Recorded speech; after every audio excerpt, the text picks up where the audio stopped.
Boa noite a todos. É com grande alegria que nós estamos aqui mais uma vez para mais uma reunião do NEPGCL.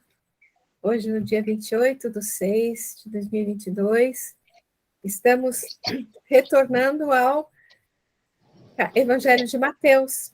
Então, hoje damos início ao capítulo 11 de Mateus, o primeiro versículo.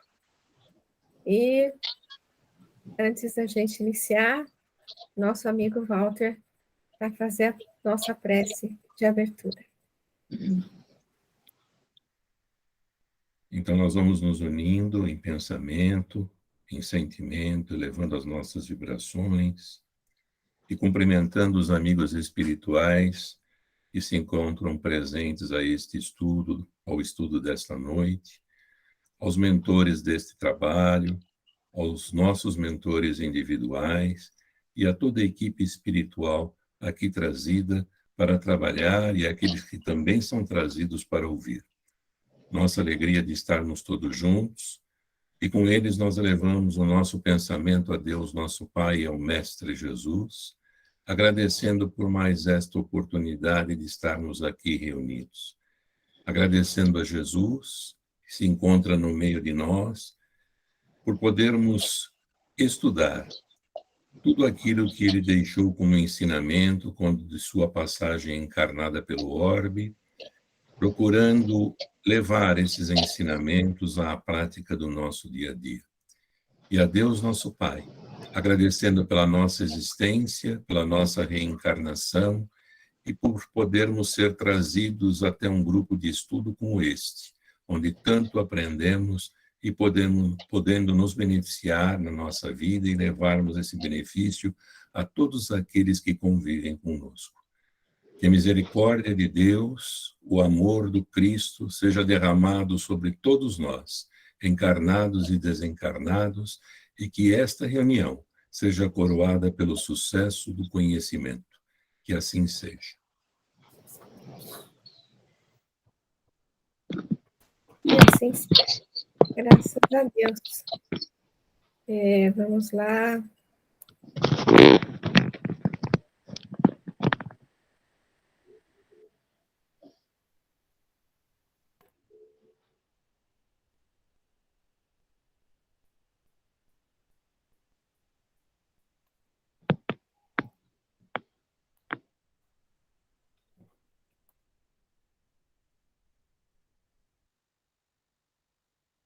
Só um minuto. Está cortado, né? Pronto, melhorou? Então, gente, a gente começa o capítulo 11. Ele tem essas referências em Marcos e Lucas também, né? E o versículo primeiro é uma perícope com um versículo só, né? Que está no Haroldo, tá. E sucedeu que, concluindo suas recomendações aos 12 discípulos, Jesus partiu dali para ensinar e proclamar nas cidades deles. E no Almeida... Só um minuto, gente. Desculpa. E no Almeida... E aconteceu que, acabando Jesus de dar as suas instruções aos 12 discípulos, partiu dali a ensinar e a pregar nas cidades deles. Então, a gente, para começar a estudar isso aí, a gente tem que lembrar o que era o capítulo 10, né? Porque ele está dizendo aqui, sucedeu que, concluindo suas recomendações aos 12 discípulos, o que é isso? Isso é todo o capítulo 10. Porque no capítulo 10, ele começou, a primeira perícope era a missão dos 12. Acho que a Marcinha não estava com a gente nessa parte, mas era assim, era uma parte onde ele chama os 12 discípulos, divididos 2 a 2, e eles são encaminhados para percorrer as diversas cidades, né? Para divulgar o evangelho e tal, e ele dá diversas recomendações, um monte de recomendações, né? Então, ele começa curar enfermos, erguer mortos, purificar leprosos, expulsar. Ele fala um monte de coisa. E fala também aquela parte de. Peraí, deixa eu achar aqui. Não adquirais ouro nem prata, nem cobre nem para os seus cintos, nem alforje para o caminho, nem duas túnicas, nem sandálias, nem cajado. E falam uma série de recomendações de como eles deveriam se portar. Depois vem uma outra perícope, onde ele fala das perseguições que eles poderiam passar, né? Que começa ali no versículo 17 e vai até o 33. Esse capítulo todo, esse capítulo 10, foi maravilhoso o estudo. Depois tem outra perícope que ele fala das divisões, que é aquela parte que não penseis que vim trazer a paz, mas a espada, né? E ele fala que o filho pode ficar contra o pai, a mãe contra a filha, a nora contra a sogra. Lembra dessa parte que nós vimos? Né? E ele termina assim, né? E quem não toma a sua cruz e não segue atrás de mim, não é digno de mim. Aquele que tiver encontrado a sua vida a perderá, e aquele que tiver perdido a sua vida, por minha causa, a encontrará. Essa foi a parte das divisões. E depois, a última perícope do capítulo 10 era a recepção. Ele falava, então, sobre as pessoas que, ao contrário lá das perseguições, que tinham recebido esses discípulos e que tinham recebido muito bem, né? Então, ele fala, quem vos recebe, a mim recebe, e quem me recebe, recebe aquele que me enviou. Então, ele termina todas essas recomendações, essas advertências, essas orientações todas. E aí começa o capítulo 11 dessa maneira. Uma perícope no Haroldo intitulada em só a recepção, né? E entre parênteses, realmente final, e fala que sucedeu que, concluindo suas recomendações, Jesus partiu dali para ensinar e proclamar na cidade deles. Agora, eu vou só fazer uma referência aqui, porque, olha, no Haroldo, depois que acaba o capítulo, todas aquelas recomendações do capítulo 10, vem isso aqui que a gente leu no capítulo 11, né? Mas lá em Marcos, depois daquelas recomendações, ele escreve assim: e tendo eles saído, pregaram que se arrependessem. E em Lucas, ao saírem, atravessaram todas as aldeias, evangelizando e curando toda parte. Quer dizer, em Marcos, ele fala da atitude de Jesus. Em Mateus, né? Em Marcos e em Lucas, depois de todas aquelas recomendações, ele se refere à atitude dos discípulos, que saem em direção às cidades que eles foram conduzidos, né? Para pregarem que se arrependessem e evangelizando e curando por toda parte. Tá? Isso é o que aparece nos outros evangelhos, só como curiosidade, né? E, só para comparar o que acontece no Almeida, né? Aqui a gente já leu.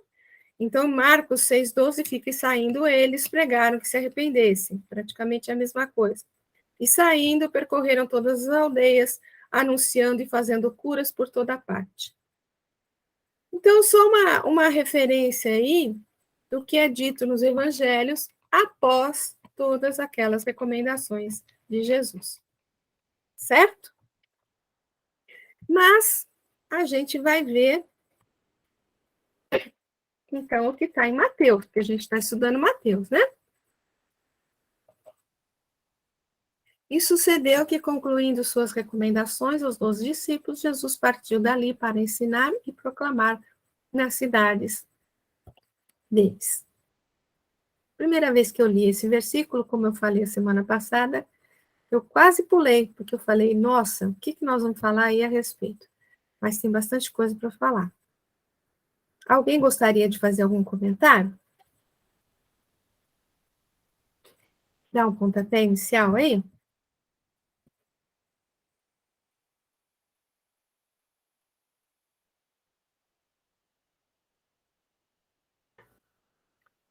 Eu acho que Jesus, o mestre dos mestres, né? Ele primeiro fez o treinamento dos discípulos, né? E depois que eles vivenciaram aquela experiência, né?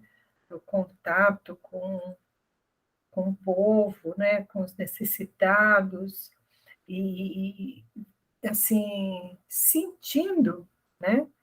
Aquela vivência, né? Aquele contato direto com a necessidade ali que Jesus havia já demonstrado, né, como fazer, e eles fizeram também. Ele partiu para, bom, agora vocês já estão prontos para irem comigo para a gente trabalhar. Eu vejo assim. Então, eu entendo, Zezé, que na verdade assim, enquanto os discípulos foram para essa missão que ele orientou para que acontecesse, né? Como eles vão se portar, quais são as possíveis perseguições, as contrariedades que eles podem encontrar, e como se portar também em quem recebê-los bem. Depois que ele deu essa missão, falaram, vocês vão para essa missão. Né? Então, depois que ele falou isso, então, concluindo essas recomendações, Jesus partiu para o outro lado, para ensinar e proclamar nas cidades dele. Ah, tá. Entendeu? Então, assim que eu entendo. A seguir, né? A seguir. Dando seguimento à ação, ele saiu sozinho, né, no caso. Ok. Mandou os discípulos para que eles, numa primeira missão, né, que é considerada a primeira missão dos discípulos, como que uma primeira prova, né? Uma primeira atividade aí para eles começarem a pôr em prática aquilo, como você falou, aquilo que eles já tinham aprendido com Jesus, tanto nas orientações que ele tinha dado, como em muitas coisas que eles presenciaram e conviveram com Jesus também, né? Lógico. Beleza. E aí, quem mais? Quem mais? Além dele falar sobre essa nova ideia, né, a ideia desse Deus de amor tal, ele também ensinava sobre isso. Ele fez as duas coisas, então. Ele mostrou que poderia ser diferente da lei mosaica, e aí ele começou a ensinar sobre isso. Sim.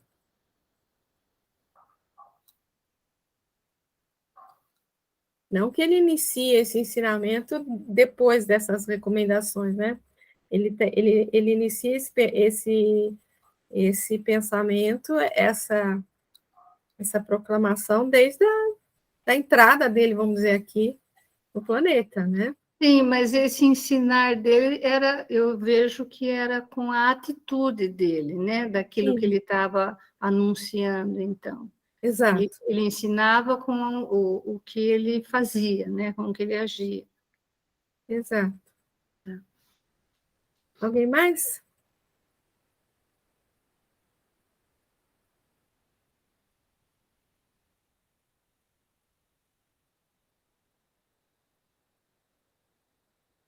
Não pode? Bom, gente, eu vou seguir, assim, as recomendações do nosso amigo Aloysio Elias, tá? Porque como eu falei, quando eu li isso aqui, eu falei, não sei o que dizer. E aí eu fui lá pedir ajuda para, não os universitários, mas os doutores, né, nesse caso, os doutores. Então, ele fez uma análise de algumas palavras. Então, ele começou, por exemplo, por concluindo. O que nós podemos pensar desse concluindo aí? Concluindo suas recomendações aos 12 discípulos. Então, alguém gostaria de falar alguma coisa antes? A gente pode pensar nesse concluindo como, primeiro, nós temos os diversos ciclos da nossa vida. Nós temos os diversos ciclos, todo o planeta tem os diversos ciclos, né? Todo o universo tem os seus diversos ciclos, né? Então, a gente pode entender que, nesse momento, Jesus concluiu um dos ciclos da vida, ali da estadia dele, né? E aí, a mensagem que a gente pode tirar também é da nossa necessidade de perseverar, né? De ter força de vontade para realmente concluir as tarefas que nós nos propomos a fazer. Tem muita gente que começa uma coisa aqui, não termina, começa outra ali, não termina, começa outra ali, não termina, ou seja, não faz nada. Não faz nada, acaba não fazendo nada, né? Então, a ideia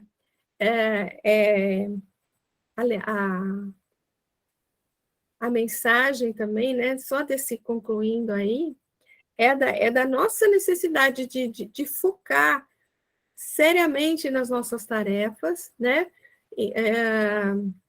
Nos envolvemos numa tarefa, mas com a perseverança, com a boa vontade, para buscar a conclusão, né? Buscar a conclusão de todas as nossas tarefas, todas as nossas os nossos trabalhos que a gente se propõe a fazer. E aí, ele pegou um texto do Emmanuel, que está no Pão Nosso, que o título é Inconstantes. É um versículo da carta de Tiago, porque o que duvida é semelhante à onda do mar, que é levado pelo vento e lançado de uma para outra parte. Veja que interessante, ó. Inegavelmente, existe uma dúvida científica e filosófica no mundo que, alojada em corações leais, constitui precioso estímulo à posse de grandes e elevadas convicções.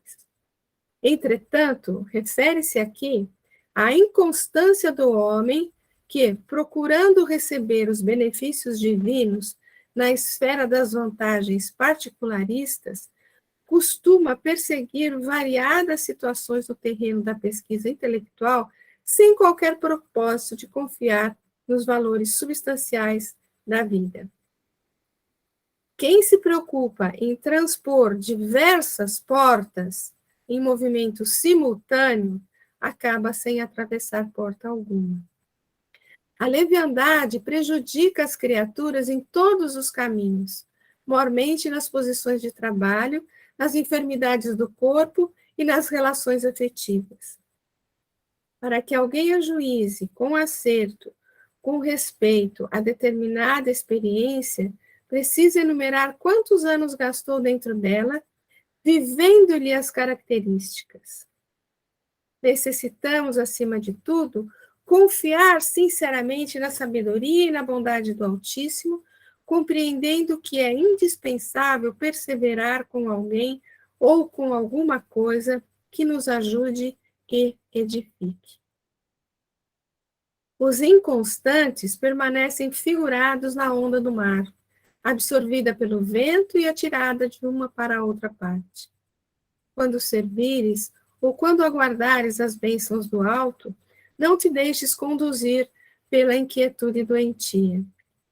O Pai dispõe de inumeráveis instrumentos para administrar o bem, e é sempre o mesmo Senhor paternal através de todos eles. A dádiva chegará, mas depende de ti, da maneira de procederes na luta construtiva, persistindo ou não na confiança sem a qual o divino poder encontra obstáculos naturais para exprimir-se em seu caminho. Então, eu acho que ele fala de que quando você assume um trabalho, essencialmente na seara do Cristo, né? Você confie na sabedoria divina, que confie, né, na bondade do Altíssimo, na misericórdia do Pai, de nos auxiliar, de nos dar força para que a gente realmente conclua aquele trabalho que você se propõe a fazer, né? Então, para a gente fugir dos desânimos, né? O desânimo é uma coisa complicada, né? É uma coisa muito perigosa, porque vai nos desligando, né? Nos desligando do caminho, do caminho reto. Então, é essa mensagem. A mensagem, ele fala que o título aí é Inconstantes, né? Mas ele fala da necessidade da constância, da perseverança, da boa vontade, da confiança que Deus estará sempre nos auxiliando em todos os momentos que estivermos trabalhando no bem. E quando estivermos trabalhando no mal também, ele vai estar nos auxiliando para que a gente saia dali, né? Ele tem que confiar sempre no auxílio do alto. Comentários?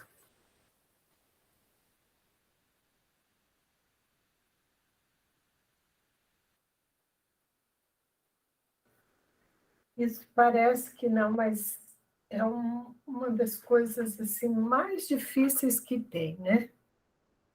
A constância, você começar uma coisa e concluir, você, assim, como a gente começar uma viagem, né? E aí tem as tempestades, tem os ventos, né? E a gente suportar, né? Durante a trajetória, as surpresas que às vezes a vida nos apresenta, e a gente, eu acho que isso tem muito a ver assim com propósito, né? Quando nós nos determinamos a fazer alguma coisa, qual o propósito que nos move? Porque se nós estivermos esperando a retribuição do mundo, possivelmente a gente vai desanimar no caminho, a gente vai ser surpreendido por situações que vão nos decepcionar e poderão ser motivo de nós sairmos, né, daquele trabalho, daquela tarefa, de desistirmos de continuarmos, né? Agora, se a nossa ideia é de serviço, independentemente do que estivermos fazendo, aí vai ficando mais fácil, a gente fica mais maleável às intempéries, né? Porque elas vêm, seguramente elas chegam, né? Então, essa constância começar, não é fácil, não, tem que ser meio teimoso. Assim, não, eu vou vencer, eu vou conseguir, né? E ser resiliente, né? Realmente, em muitas situações a gente tem que respirar fundo, continuar, fingir que não vê certas coisas, caminhar em frente, né? Que Deus está vendo tudo.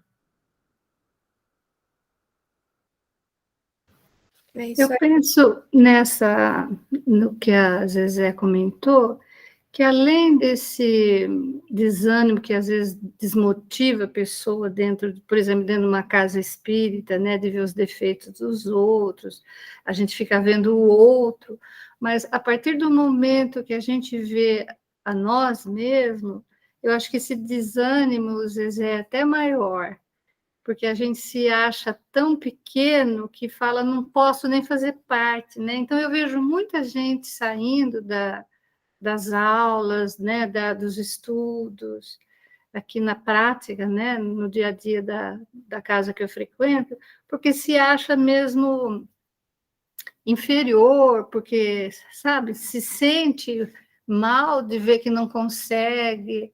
Então, eu vejo por esse lado também, não só quando a gente desanima por causa de alguma coisa externa, mas o próprio, o descobrir-se muitas vezes, e aí se fala, não vou desistir porque isso não é para mim, eu não consigo mesmo, e é muito difícil, é muito trabalhoso, né? E a pessoa acaba desistindo, e essa inconstância vai para uma igreja, vai para outro grupo, vai para outras igrejas cristãs, e cada uma vai vendo que é difícil, porque exige, né, um aprimoramento, e a pessoa desiste.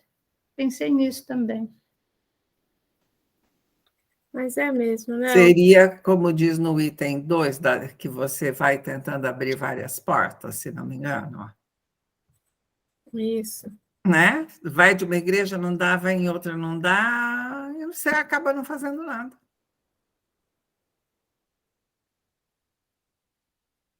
Eu li esse texto de uma forma mais ampla, não só na atividade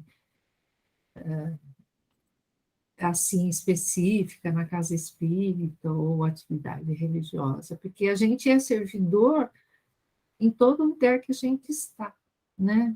Dentro da família, no ambiente de trabalho. E quantas vezes o que nos cabe é perseverar no bem, sempre com essa confiança de que Deus está no comando de tudo, né? Em todo momento. E quantas vezes a gente não tem vontade de desistir de alguma situação, né? Eu vi isso como algo que engloba as experiências da vida e que a inconstância tem a ver com a nossa imaturidade espiritual, né? Quando você tem certeza que você está num caminho reto e que você está amparado, você sabe que o caminho necessita de uma perseverança em qualquer situação. Se você estiver desenvolvendo um trabalho novo numa casa espírita, se você estiver em qualquer situação, enfrentando dificuldades no trabalho, ou, né? Eu vi esse texto como algo muito amplo. E outra coisa que quando ele fala assim, não é para ficar... foque as suas energias nas coisas que você faz com perseverança. Então, não queira abraçar o mundo, né? É isso que eu pensei. Muito bom, Silvia. Com certeza, né? Com certeza a gente não pode pensar que o nosso trabalho espiritual é só dentro da casa espírita. O nosso trabalho espiritual é 24 horas. É a vida. É a vida, né? Eu lembro sempre daquele texto do Emmanuel, eu lembro do texto, mas não vou lembrar das palavras certinhas, né? Lógico, né? Claro. Que ele fala que toda parte da Terra é como se fosse o templo de Deus. Ele não faz distinção entre o templo e a oficina, né? Então, é em toda parte, em todo momento. É que nem a história quando se fala de mediunidade, né? O médium não é só médium na reunião mediúnica, ele é médium 24 horas por dia também, né? Então, ele tem que cuidar da mediunidade dele, ele tem que cuidar dos pensamentos, das atitudes dele, não é só na hora que ele senta na cadeirinha ali do lado da mesa. Ele tem que cuidar da condição espiritual dele 24 horas por dia, se ele quiser fazer um trabalho com Cristo, né? Então, muito bem lembrado, né? Lógico que é 24 horas, né? Não é só 24 horas, 7 dias por semana, 30 dias por mês, né? Ou seja, né, Val, no Full centro time. espírita a gente vai aprender ou solidificar nossos conhecimentos, e na vida prática, né, nós vamos colocar mesmo na vida, no cotidiano, colocar em prática aquilo que nós estamos aprendendo ou reafirmando, e os testes vêm a cavalo, a gente sabe disso, né? Vem a cavalo. Porque a gente vai despertando a consciência aos poucos, né? É. E às vezes você consegue racionalizar, mas você não conseguiu automatizar aquilo em você ainda. E isso existe essa necessidade do tempo, por isso que a perseverança é tão necessária ainda, né? É igual assim, eu tinha uma dirigente da escola que eu fazia, ela falava assim, Amar aos inimigos. Você não começa amando, já começa não desejando o mal. Daí, algum tempo, você já vai estar com a capacidade de fazer uma oração por ele. Você vai continuar. Então, é um aprendizado, igual andar de bicicleta, a gente tem que persistir, senão não vai. E eu acho que em todas as questões da vida tem essa questão da perseverança. Né? Com certeza. Mais alguma coisa? Até para auxiliar também as pessoas, né? Às vezes, né, a gente não consegue de um jeito, tenta de outro, né? Às vezes você vai por um caminho, aí a pessoa reage, aí você dá meia volta, depois volta, né? Eleva o pensamento a Deus e continua confiando que a hora certa vai chegar, não é assim? Exato, né? Porque realmente, né, a constância ela é necessária, né? Perseverança, né? Em todos os campos da vida, né? Inclusive com nós mesmos, né? Porque às vezes a gente se desanima até com a gente mesmo, né? Que a gente fala assim, pelo amor de Deus, eu estou cometendo esse erro de novo. Não é possível. Eu não tenho jeito. Do seu jeito. Eu não tenho jeito. O que é isso? Não acredito que fiz isso de novo, né? Para a próxima.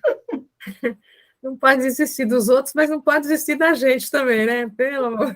Porque às vezes a gente se surpreende com certas falhas do nosso caráter, e a gente fala, que isso? Né? Aí você fala assim, não, vou superar isso aí. É que nem a Silvinha estava falando, né?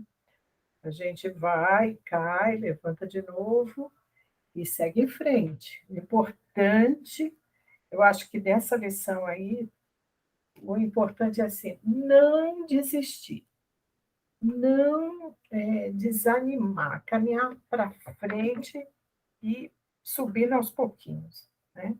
A gente tem que ir. Porque, às vezes, a gente pode até sofrer certas situações, mas quando a gente tem essa confiança em Deus dentro do coração da gente, a gente, às vezes, você vê que em determinada situação que mudou, nossa, no fim foi melhor do que estava. Aí você fala assim, pô, se eu tivesse teimado lá atrás e não fosse navegando, de repente ia ser pior para mim.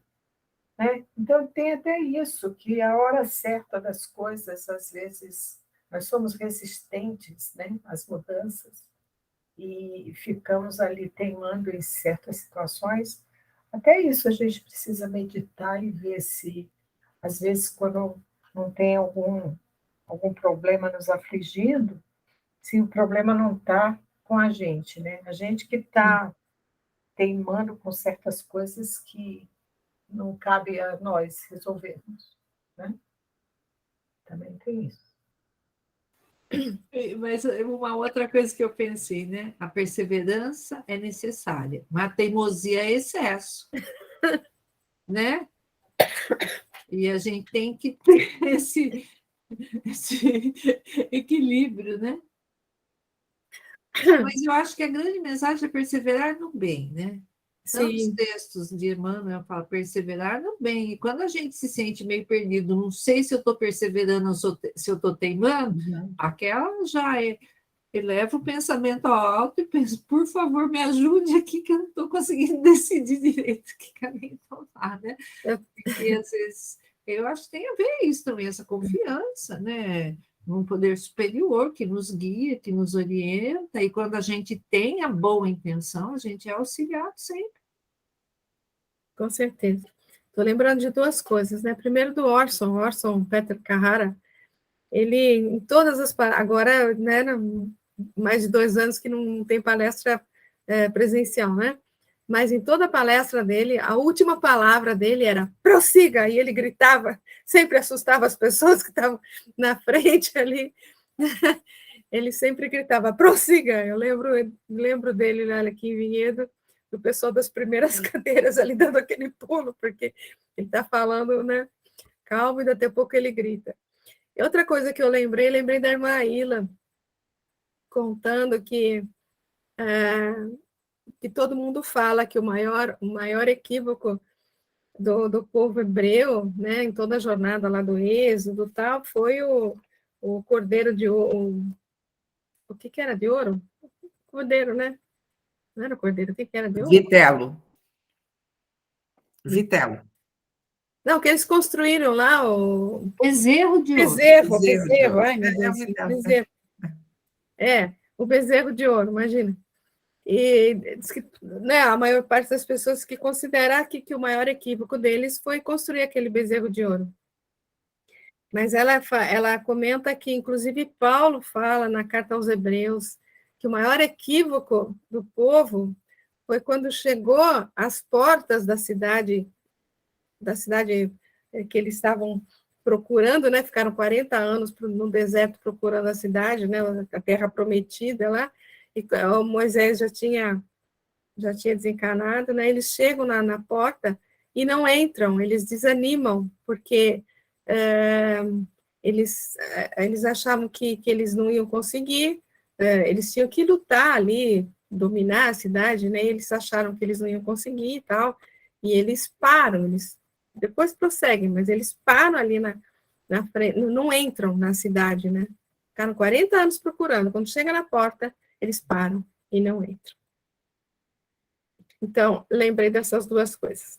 Mas, gente, prosseguindo aqui, voltando ao versículo, e sucedeu que, concluindo suas recomendações dos discípulos, Jesus partiu dali para ensinar e proclamar nas cidades deles. A gente pensou no concluindo, agora vamos pensar no partiu.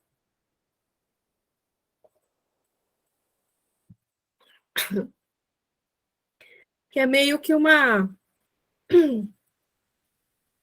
consequência disso tudo que a gente falou. Que você tem que ter a perseverança, a boa vontade de concluir as suas tarefas, né? Mas, concluída a tarefa, você precisa o quê? Iniciar uma outra. Então, ele parte para o trabalho. E há que se confiar, como a gente falou já no outro texto também, há que se confiar nas bênçãos do alto, de ser fortalecido e de ser bem intuído para prosseguir em outra tarefa, iniciar outra tarefa. Então, o texto que o Aloysio sugeriu foi esse aqui. Não duvides, está no Fonte Viva. O que duvida é semelhante à onda do mar, que é levado pelo vento e lançado de uma parte para outra. Em teus atos de fé e esperança, não permitas que a dúvida te interponha como sombra entre a tua necessidade e o poder do Senhor. A força coagulante de teus pensamentos nas realizações que empreendes procede de ti mesmo, das entranhas de tua alma, porque somente aquele que confia consegue perseverar no levantamento dos degraus que o conduzirão à altura que deseja atingir. A dúvida, no plano externo, pode auxiliar a experimentação, nesse ou naquele setor do progresso material, mas a hesitação do mundo íntimo é o dissolvente de nossas melhores energias. Quem duvida de si próprio perturba o auxílio divino em si mesmo. Ninguém pode ajudar aquele que se desajuda. Compreendendo o impositivo de confiança que deve nortear-nos para a frente, insistamos no bem, procurando-o com todas as possibilidades ao nosso alcance. Abandonemos a pressa e olvidemos o desânimo. Não importa que a nossa conquista surja triunfante hoje ou amanhã, vale trabalhar e fazer o melhor que pudermos, aqui e agora, porque a vida se incumbe de trazer-nos aquilo que buscamos. Avançar sem vacilações, amando, compreendendo e servindo infatigavelmente. Eis a fórmula de caminhar com êxito ao encontro da nossa vitória. E nessa peregrinação incansável, não nos esqueçamos de que a dúvida será sempre o frio do derrotismo a inclinar-nos para a negação e para a morte. Então, voltando ali, né? Quer dizer, depois que você concluiu, perseverou e concluiu uma tarefa, tenha coragem, tenha confiança no alto, né? E vamos partir para outro trabalho, né? A nossa luta aqui é um trabalho atrás do outro, não é? A gente não veio aqui para passear, para tirar férias.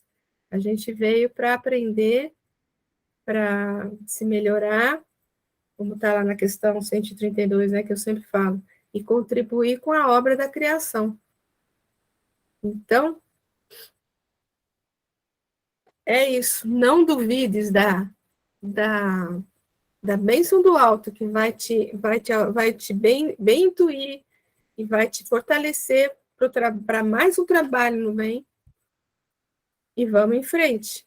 E como a Silvinha disse, né? Não pensemos apenas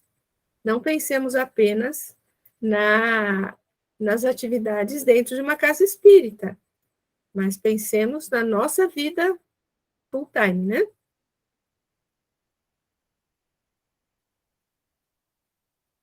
Comentários?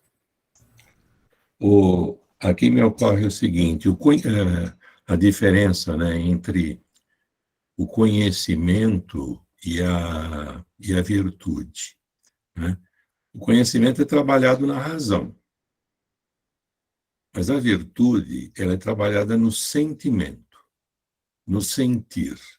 Então, eu posso conhecer muito, mas ainda não ser dono da virtude ou praticar a virtude. Por quê? Porque eu ainda não sinto, né? Eu não tenho a condição de sentimento para poder levar adiante. E é por isso que muitas vezes a gente pratica certas virtudes, mas em outras vezes não pratica. Porque nós somos ainda, nós temos dificuldade de realmente, depois de internalizado o conhecimento, a dificuldade de senti-lo, né? De sentir esse conhecimento para desenvolver a virtude. Então, por exemplo, o perdão é um exemplo muito típico disso, né? A gente tem alguma dúvida que perdoar é bom para a gente, pelo que a gente lê nos livros, aprende, ouve palestras, não é dúvida nenhuma. Só que ainda a gente tem muita dificuldade de perdoar em determinadas circunstâncias, né? Em função das pessoas que praticam o desatino em relação a gente, em função de determinadas situações, etc., etc. Mas isso, por outro lado, não pode servir também para a gente jogar a toalha, né? Como justificativa para jogar a toalha. No livro Jesus no Lar tem uma lição que chama-se O Antagonista, né? Que é a lição que eu estou me lembrando, que tem lá. E aí é uma historinha que é contada lá, em que os discípulos eles estavam assim muito, como é que se diz, preocupados com o assédio que eles poderiam receber na medida em que eles trabalhassem em favor do Cristo.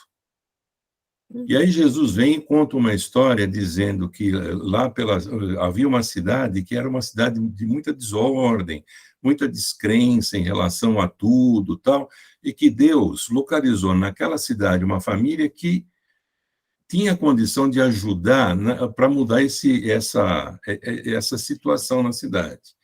E, efetivamente, eles tinham uma casa de atendimento, lá não diz que é um centro espírita, diz que é uma casa de atendimento fraterno, onde eles faziam muitas obras. E aquilo foi crescendo, crescendo, crescendo. Jesus contando.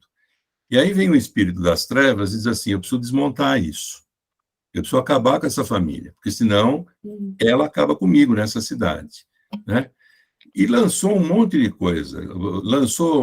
Testou o orgulho deles, eles resistiram, mandou dinheiro de monte, eles pegavam esse dinheiro e redistribuíam. Ele tentou várias coisas e não conseguiu, pela força dessa família, a força espiritual que eles já tinham, demovê-los desse negócio. E aí ele já não sabia muito mais o que fazer, aí Jesus coloca isso lá na lição, ele diz assim, e ele foi conversar com o demônio da tristeza. E o demônio chegou e começou a cochichar no ouvido do chefe da família, dizendo o seguinte: escuta, espera um pouco. Você quer fazer tantas obras belíssimas em favor do Cristo, etc. Pô, mas você não olha você não olha aquilo que você faz, você não olha o quão imperfeito você é, você não olha tudo aquilo que você já praticou de ruim, né? Você não faz, por que você não presta atenção na tua culpa em relação a tudo de errado que você já fez? E aquilo foi internalizado no chefe de família, que desanimou. Essa tristeza foi fazendo com que ele não comesse mais, não trabalhasse mais, tal, e ele desencarna. A mulher de tristeza pelo desencarne, desencarna junto. E os 3 filhos, mais tarde, é a mesma coisa. E Jesus conclui a lição dizendo o seguinte: olha, na medida em que você se mantiver ativo, na medida em que você se mantiver trabalhando em favor do bem, o demônio da tristeza é só uma conjectura na tua vida, mas ele não te atinge. É essa, basicamente, a lição. Contei muito rápido, porque a lição é longa. E é um pouco do que a gente está falando aqui, né? Nós temos que trabalhar não só o conhecimento, mas o nosso sentimento. E só trabalhando o nosso sentimento é que nós vamos fazer que as virtudes comecem a prevalecer, né? Não seja mais, acho que foi a Silvia que falou, a gente não adquire isso da noite para o dia. Isso é uma luta constante com nós mesmos, né? Mas um passo adiante, um passo adiante, um passo adiante, sem esmorecer. Então, tudo que foi falado aqui, mais esses textos do Emmanuel, me lembraram disso, entendeu? Eu acho que a gente tem que... A virtude só virá na medida em que a gente depurar os sentimentos da gente em relação à vida. Enquanto isso não acontecer, nós vamos continuar escorregando, né? Vamos continuar falhando, vamos continuar tendo dificuldades, etc., etc. Sem correndo o risco, né, de que, como nesse exemplo aí que Jesus deu, a gente seja levado por isso também, desânimo, tristeza, etc. Muito bom, Walter, bom mesmo. E, olha, esse número 2 aqui, acho que até vai de encontro com essa coisa que você falou, né? Porque, ó, a força coagulante dos teus pensamentos, quer dizer, o que vai contra, né, nas realizações que empreendes, procede de ti mesmo, das entranhas de tua alma. Porque somente aquele que confia consegue perseverar no levantamento dos degraus que conduzirão à altura que deseja atingir. Quer dizer, somente aquele que confia realmente na força do Pai, porque é aquela coisa, né? Sem Ele nós não somos nada. Nós fazemos porque Ele nos fortalece, né? Então, a hora que a gente se desliga dele, a gente perde a força. E a falta de trabalho, ou a falta de vontade de trabalhar, né, nesse aperfeiçoamento, na prática do bem, etc., é que é um caminho de via rápida para isso, para a gente se perder, né? Nem me fale.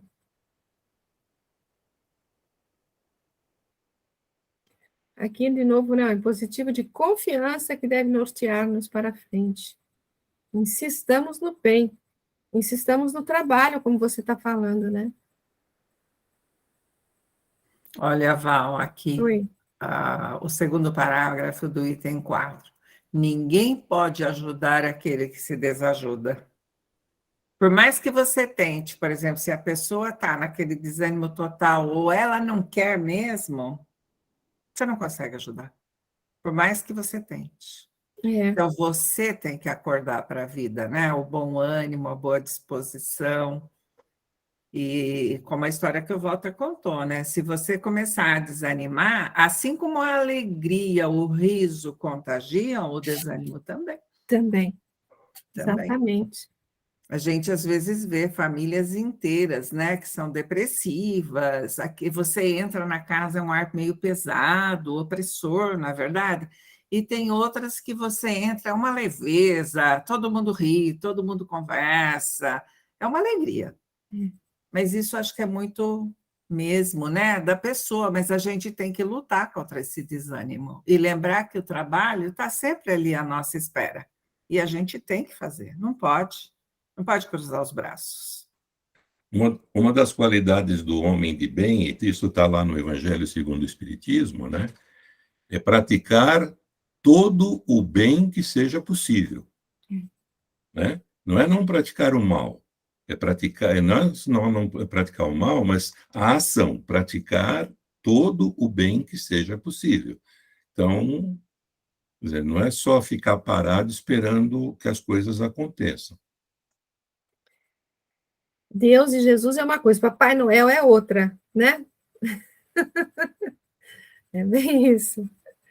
Alguém mais, gente?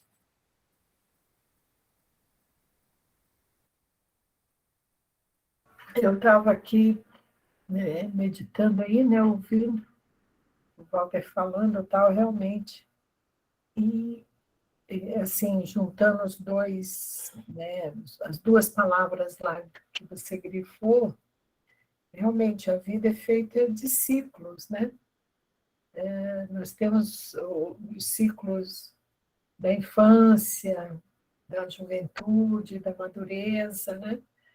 Temos o ciclo do trabalho, e é super importante a gente conseguir fechar esses ciclos de uma forma conclusiva dentro de nós mesmos, né?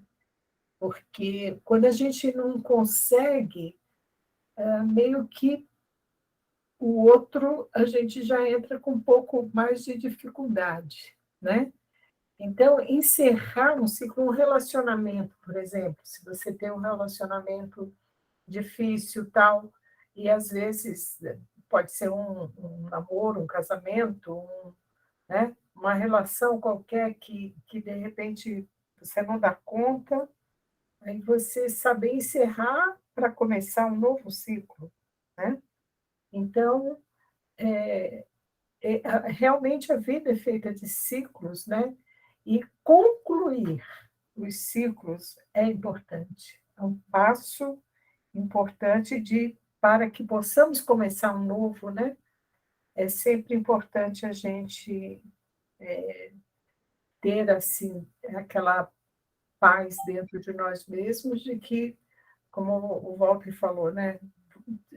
Fizemos todo o bem possível ali naquele período e aí caminhar para frente, né? Às vezes, como pais, né? Nós temos também esses ciclos, né? E na vida, em tudo, né? É feito, né? A própria natureza já nos mostra, né? Os ciclos, né? Da lua, né? O nascer e o morrer do dia, né? Então, realmente, é preciso que, às vezes, a gente saber a hora que um ciclo tem que se fechar, né? Para a gente poder começar um novo, porque esse é o caminho, né? Muito bom mesmo. Prossigamos, então, encerramos esse ciclo aqui agora. Vamos para o outro, voltando ali, ó. E sucedeu que, concluindo suas recomendações aos 12 discípulos, Jesus partiu dali para ensinar e proclamar nas cidades deles. A Nilceia já deu um início nesse ensinar e proclamar aí, no início da nossa reunião, né? Já começou a falar. O que você pode, e juntando com o que o Walter falou também, né? Porque você pode ensinar um monte de coisa, né? A pessoa até assimila ali o que você está falando, tal, mas a questão é como a pessoa vai aplicar, como você vai mostrar, ou como você vai mostrar realmente a aplicação disso, né? E então, vamos ver o que ele sugeriu aqui para a gente, ó. Fonte viva, ir e ensinar. Portanto, ide e ensinai. Estudando a recomendação do Senhor aos discípulos, ide e ensinai, é justo não olvidar que Jesus veio e ensinou. Veio da altura celestial e ensinou o caminho de elevação aos que jaziam atolados na sombra terrestre. Poderia o Cristo haver mandado a lição por emissários fiéis. Poderia ter falado brilhantemente, esclarecendo como fazer. Preferiu, contudo, para ensinar com segurança e proveito, vir aos homens e viver com eles, para mostrar-lhes como viver no rumo da perfeição. Para isso, antes de tudo, fez-se humilde e simples na manjedoura. Honrou o trabalho e o estudo no lar. E em plena atividade pública, foi o irmão providencial de todos, amparando a cada um conforme as suas necessidades. Com indiscutível acerto, Jesus é chamado o Divino Mestre.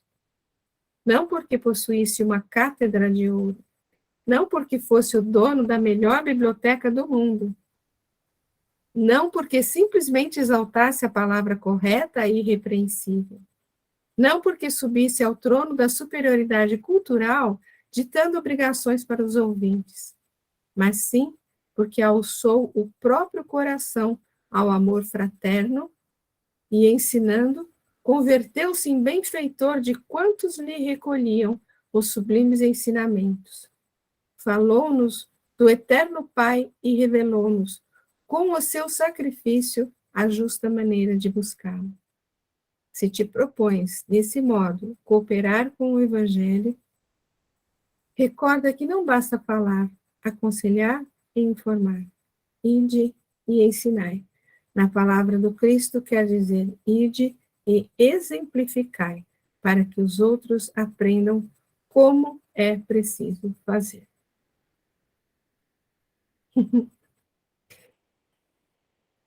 Balançou, Marcinha? Marcinha. Não, a gente vai lembrando da vida, das coisas que ocorrem, como tudo isso é verdadeiro, né? Não basta você falar. Aí a hora que estava lendo esse texto, eu lembrei sempre que às vezes a gente cita nas palestras, né? Aquele pai que fala para o filho, não mente, aí toca o telefone, eu toco a campainha, diz que o papai não está, não é verdade? Então você tem que exemplificar, não é só falar. E Jesus veio e fez, né? E como fez. É como a gente estava falando, né? É 24 horas, né? Não é só dentro da casa espírita, não é só na mesa mediúnica, né? É 24 horas, não é só enquanto você está fazendo uma palestra, né?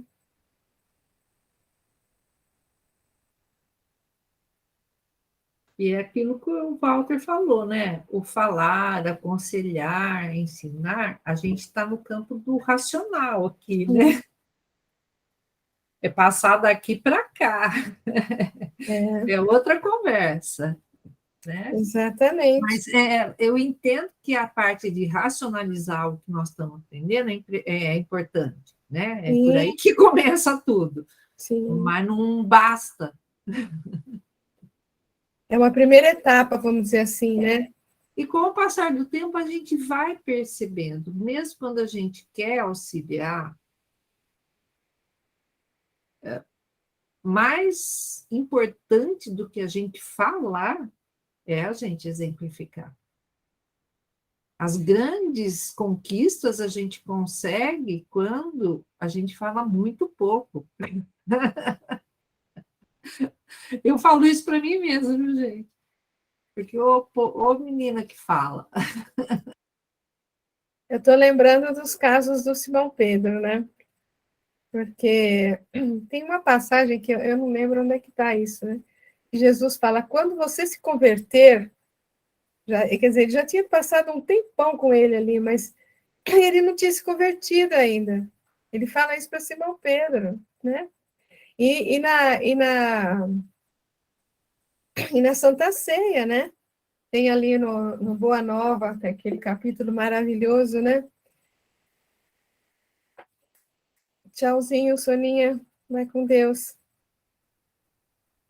Tem aquele capítulo maravilhoso da negação de Pedro, né? Que Jesus fala aqui que ele vai partir e tal, que ele tem que ir, E Simão Pedro fala, não, mas aonde que você vai? Onde você for, deixa eu até pegar. Onde você for, eu vou com você de todo jeito, né? Imagina que eu vou deixar você sozinho, eu entrego a minha vida, inclusive, né? Deixa eu achar aqui, 171.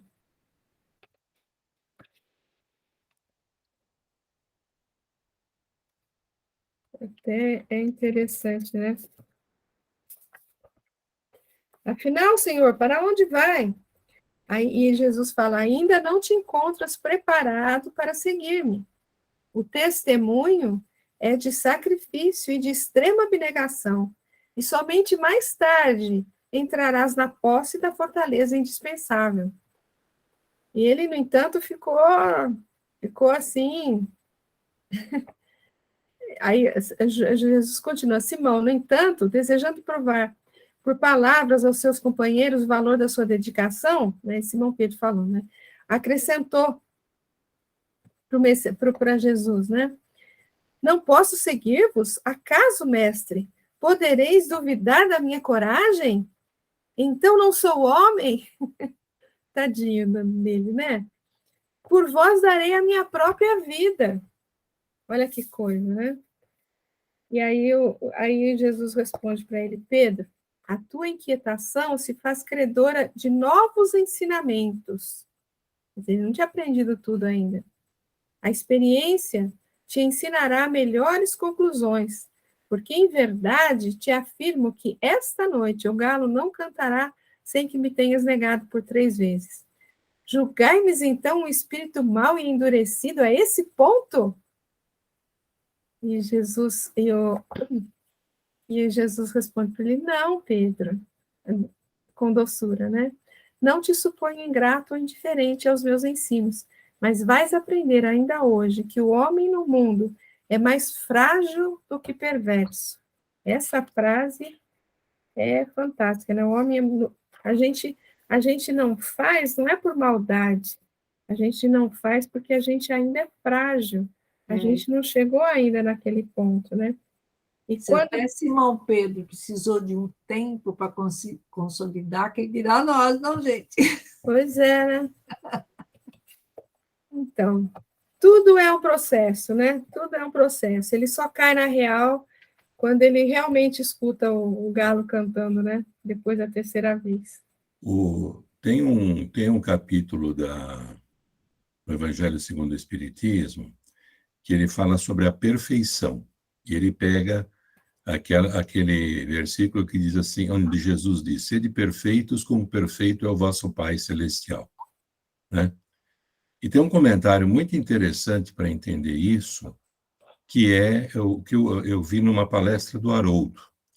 Né? O Haroldo diz o seguinte, a gente aqui na Terra, né, a gente tem uma série de metas. Então, você dá uma meta para uma pessoa, ela vai e cumpre a meta.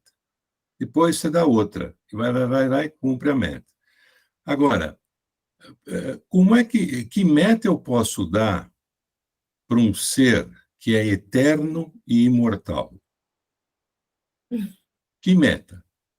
E ele mesmo responde, essa meta tem que ser uma meta infinita. Ou seja, aquela que você vai perseguindo, vai se aproximando cada vez mais, mas nunca atinge. Porque se nós atingirmos a meta da perfeição absoluta, nós seríamos como Deus. E ele dá um outro exemplo que é interessante também. Tem uma passagem em Marcos que ele pergunta assim, chega alguém para perto de Jesus e pergunta, bom mestre, o que eu devo fazer, né, para ser cada dia melhor? E Jesus diz para ele, bom, eu não sou bom só é o Pai. Né? Ou seja, eu luto para ser bom o tempo inteiro e para me aproximar do Pai o tempo inteiro. Só que só Ele é infinito. Eu sou eterno. Né? Então, isso tudo que nós estamos falando aqui me faz lembrar disso. A gente não pode, a gente tem que estar sempre atento, aproveitando as oportunidades, né, o trabalho, etc., mas a gente não pode se desesperar. A gente não pode se inquietar pela dificuldade, porque essa dificuldade, com o tempo, ela vai continuar existindo, mas ela vai diminuindo. Aí eu falo de dificuldade em um modo geral. Uhum. E é para isso que nós vivemos, né? Nós vivemos para isso. A gente foi criado simples e ignorante para chegar aonde? O mais próximo do Pai, que é o modelo de perfeição. Né? Então, essas discussões que nós estamos tendo aqui, né, e essa exemplificação de Jesus e tudo mais, só reforça o convite para a gente tentar praticar, sempre que a gente puder, né? A gente vai ter lapsos de esquecimento, a gente vai ter, outra vez, eu uso a palavra escorregar, a gente vai se sentir cansado, muitas vezes vai sentar para descansar um pouco, né? Mas o nosso caminho é esse mesmo, né? E na medida que a gente for conquistando isso, eu acho que a vida vai ficando mais fácil também. Sim. Menos pesada, com menos expiações, né? Mas é um caminho, é o caminho. Então não adianta a gente se desesperar, como muitas vezes acontece. Não adianta a gente, né, se deixar abater pela tristeza, pelo desânimo, como está dito aí. Muito bom mesmo. Alguém mais?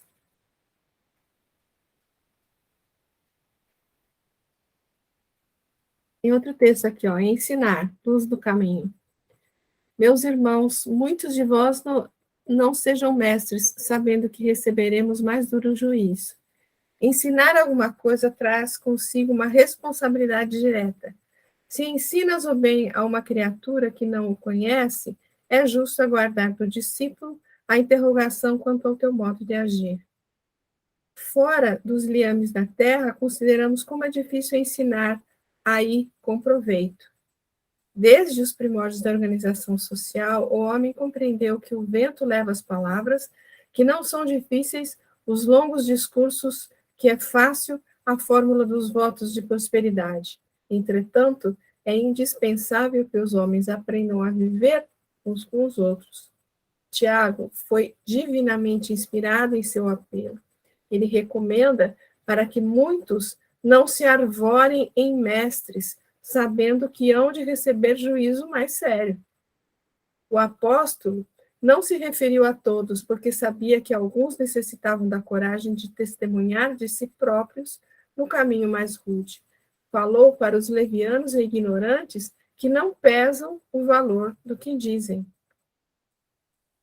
Os que ensinam verdadeiramente entendem o divino valor das palavras, conhecem o elevado preço das aquisições espirituais, não criticam porque sabem quanto é precioso e difícil o esforço pessoal, não dão conselhos senão quando requisitados a isso, porque cientes de quanto é fácil falar e quão penoso agir entre as incompreensões do mundo, sempre prontos a defender os outros, silenciam quanto à própria defesa por compreenderem que pertencem a Deus. Não faço mais palestra, gente. Nossa. Você se coloca numa posição de realmente muita responsabilidade, né? Não tem como. Como é que você vai ensinar se você não testemunha? É forte isso, né? É bem forte.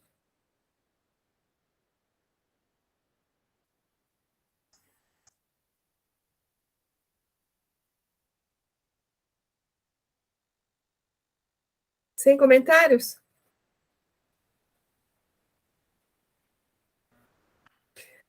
Sem comentários. Sem comentários. Realmente dá o que pensar. E a gente sabe, né, que quando a gente se expõe, o quanto a gente se expõe, né? Porque quando eu penso assim, quando a gente estuda para fazer uma palestra, né, a gente, na verdade, está tendo mais uma oportunidade de entender aquela lição, né? Porque você vai, estuda, fala, nossa, aí medita naquilo, putz, é assim que tem que ser feito e tal. Aí vem os testes, né, para ver se a gente, como falou o Walter, né, ficou só na linha do saber ou se nós realmente sentimos com o coração, né, a lição. E é aquela história, né? Alguém tem que falar, né? Se, se a gente se comprometeu nesse campo, né? Temos que dar conta. Se não der conta, a gente vai ser cobrado, né? Nossa consciência vai cobrar isso, né? Mas, como já foi dito aqui, realmente é tudo gradativo, né? Eu acho que o mais importante é a questão da humildade, né? Porque a gente conquistar a humildade, né? Porque à medida que a gente conquista a humildade, a gente vai falando assim, tudo bem, que nem o Chico dizia, eu sou um cisco. Não, eu vou fazer você cair. Eu falei, meu filho, eu nem levantei, como é que eu vou cair? Né? Então, quando a gente se coloca nesse patamar, né, de falibilidade mesmo, a gente não tem. Bom, eu sou isso mesmo, eu estou aprendendo também, né? Isso que é importante, né? A gente ter essa consciência. Porque esses compromissos, quando a gente vê, a gente está lá, né? Fazendo, nem pediu, nem pensou em fazer isso, quando vê, estou fazendo. Tem que fazer, se não fizer. É bem isso. Verdade. A Márcia ia falar alguma coisa? Não? Vamos ver o último aqui, ó. Que ele comentou a questão da cidade, proclamar nas cidades deles. Aqui a gente pode pensar, quando se fala em casa, no Evangelho, a gente sempre pensa, tem que relacionar, né, não com a casa física, mas com a casa mental. As cidades seria uma coleção de casas, né? Então, pensando nesse sentido de que Jesus vai ensinar e proclamar, não no prédio da casa espírita, né? Mas para o coração de cada um, né? Para a casa mental de cada um, né? Vamos ver aqui, ó. Cidades. É um pedacinho aqui, olha, sucedeu que ao espremer-se a multidão em torno dele, ele, para ouvir a palavra de Deus, ele mesmo estava de pé junto ao lago de Nazaré, e viu 2 barcos atracados junto ao lago. Os pescadores, tendo desembarcado, lavavam as redes. Entretanto, em um dos barcos, que era de Simão, pediu-lhe para afastar-se um pouco da terra, após sentar-se e ensinava a turba do barco. Só um posicionamento aqui de Jesus falando, né? Proclamando aqui. Então, no Fonte Viva, ele fala diante da multidão, e Jesus, vendo a multidão, subiu a um monte. O procedimento dos homens cultos para com o povo experimentará elevação crescente à medida que o evangelho se estenda nos corações. Infelizmente, até agora, raramente a multidão tem encontrado, por parte das grandes personalidades humanas, o tratamento a que faz jus. Muitos sobem ao monte da autoridade e da fortuna, da inteligência e do poder, mas simplesmente para humilhá-la ou esquecê-la depois. Sacerdotes inúmeros enriquecem-se de saber e buscam subjugá-la a seu talante. Políticos astuciosos exploram-se as paixões em proveito próprio. Tiranos disfarçados em condutores envenenam-lhe a alma e arrojam-na ao despenhadeiro da destruição à maneira dos algozes de rebanho que apartam as reses para o matadouro. Juízes menos preparados para a dignidade das funções que exercem confundem-lhe o raciocínio. Administradores menos escrupulosos arregimentam-lhe as expressões numéricas para a criação de efeitos contrários ao progresso. Em todos os tempos, vemos o trabalho dos legítimos missionários do bem prejudicado pela ignorância que estabelece perturbações e espantalhos para a massa popular. Entretanto, para a comunidade dos aprendizes do Evangelho, em qualquer clima da fé, o padrão de Jesus brilha soberano. Vendo a multidão, o mestre sobe ao monte e começa a ensinar. É imprescindível empenhar as nossas energias a serviço da educação. Ajudemos o povo a pensar, a crescer e a aprimorar-se. Auxiliar a todos para que todos se beneficiem e se elevem, tanto quanto nós desejamos melhorias e prosperidade para nós mesmos, constitui para nós a felicidade real e indiscutível. Ao leste e ao oeste, ao norte e ao sul da nossa individualidade, movimentam-se milhares de criaturas em posição inferior à nossa. Estendamos os braços, alonguemos o coração e irradiemos entendimento, fraternidade e simpatia, ajudando-as sem condições. Quando o cristão pronuncia as palavras sagradas Pai Nosso, está reconhecendo não somente a paternidade de Deus, mas aceitando também, por sua família, a humanidade inteira. Eu acho que esse texto aqui, aliado àquilo que o Walter falou no começo ali da questão só do conhecimento, né? Na verdade, ele diferenciou conhecimento de sabedoria, né? Então, a nossa atitude de proclamar, de ensinar, deve chegar aos corações, né? Aos corações das pessoas. E não simplesmente proclamar.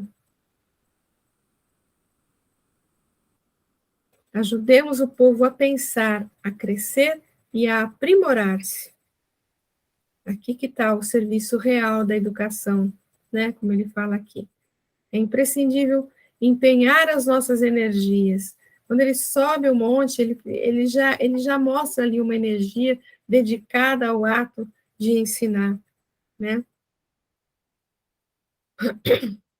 Então, a gente tem que, eu acho que não é fácil, não é para qualquer um, sei lá, mas como a gente falou aí diversas vezes, tudo é um processo que a gente está nele, prosseguindo, progredindo aos poucos, né? Mas a gente tem que buscar palavras que toquem o coração das pessoas e não que tragam simplesmente conhecimentos. Eu acho que é isso. O Sócrates é que falava que o conhecimento só é útil quando nos torna melhores. Então. Né? Quer dizer, e é isso mesmo, porque não é só conhecer, é aplicar. A gente, para ser melhor, a gente tem que aplicar o conhecimento. Senão, a gente não sai do lugar.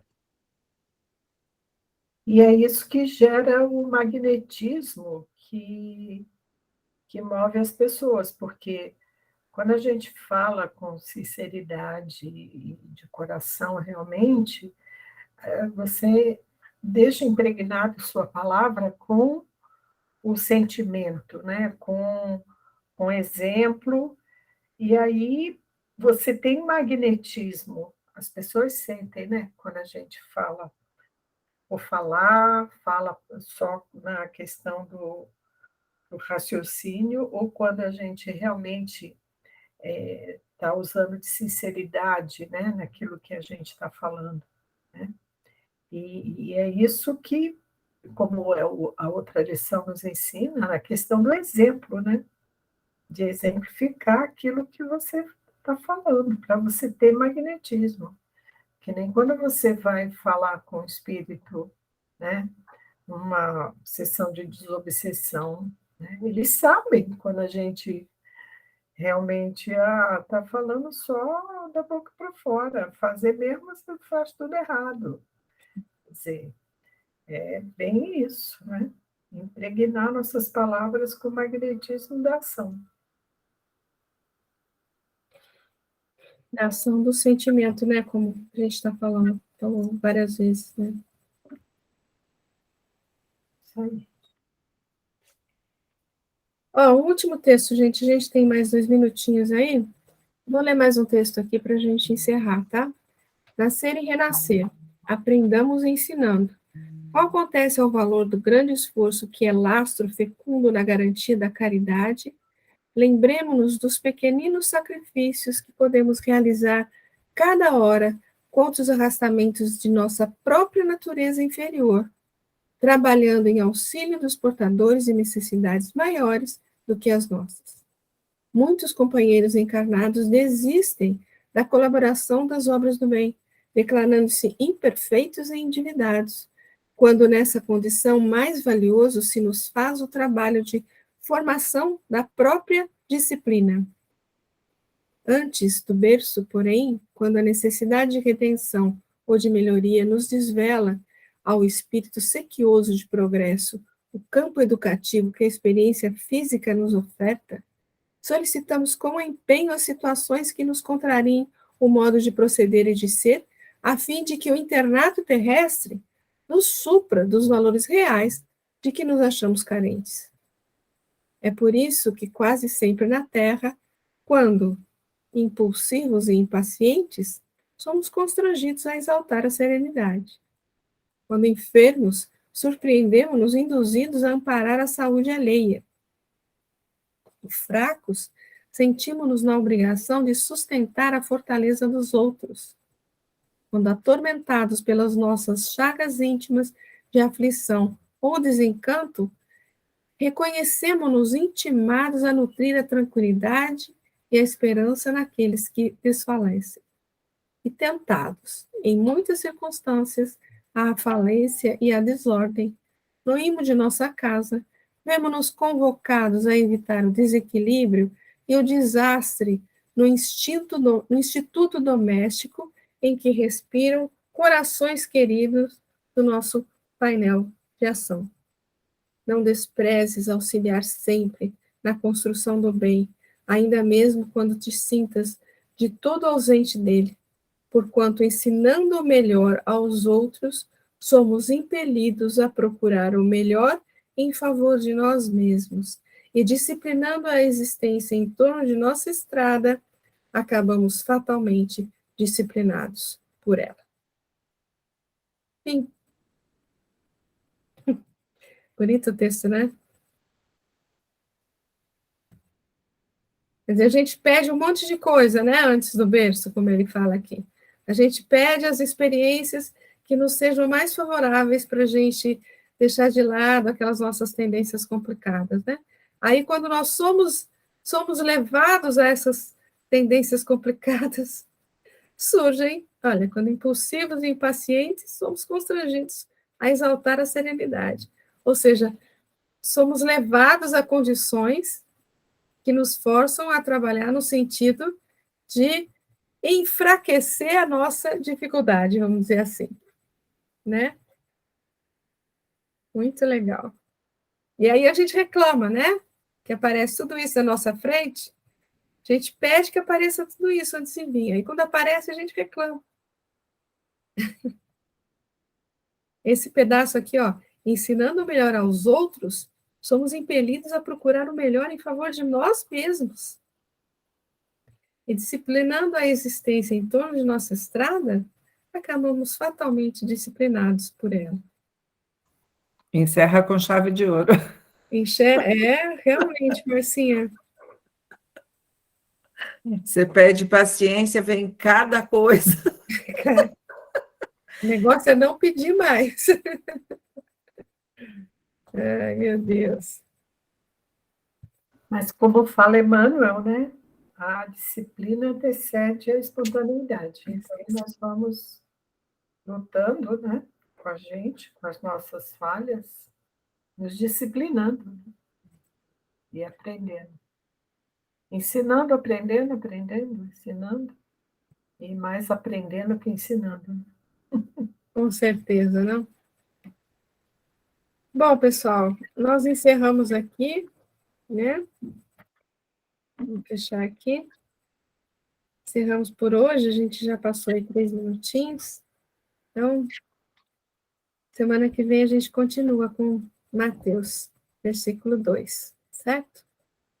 Vai dar para refletir bem esses dias sobre os textos lidos. Vai, né? E esse capítulo que a gente está entrando é um capítulo, assim, desafiador, viu, gente? Se tiverem oportunidade de dar uma lida, tem muita coisa nesse capítulo aí que a gente vai... Desafiador para a gente refletir. Vamos lá. Encerrando? Podemos encerrar? Nilceia, querida, pode fazer a prece para a gente? Deixa eu abrir aqui o microfone. Sim. Vamos então, após todas essas reflexões que falam tão profundamente aos nossos corações, termos sempre a vontade de estarmos cada vez mais aprendendo, possamos perseverar nas pequenas tarefas do nosso dia a dia.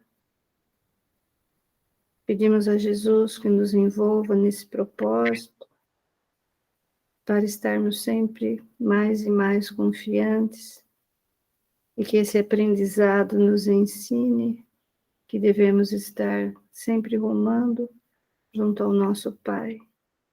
Agradecemos ao Criador a oportunidade dessa existência, que ela possa nos trazer pelo conhecimento, abrindo os nossos corações para o grande aprendizado em todas as nossas experiências futuras. Que assim seja. Que assim seja. Graças a Deus. Obrigada a todos. E, se Deus assim o permitir, estaremos aqui semana Que vem. Deus quiser. Boa noite. que Boa vem. noite, uma boa semana. Tchau, tchau. Pronto, meninas. Encerramos o nosso estudo. Tudo bem? Val, você tá cor de rosinha hoje. Cor de rosinha? É? Ah, Tomou sol? eu fiz a minha caminhada, mas nem tomei muito sol, porque uma avenida aqui, a Zezé conhece a avenida ali dos coqueiros, ali dos... A avenida chama Avenida dos Pinheiros, mas ela tem coqueiros em toda a extensão dela. Então, uma boa parte eu pego sombra, então não peguei muito sol na caminhada. Não sei porque eu tô nervosa.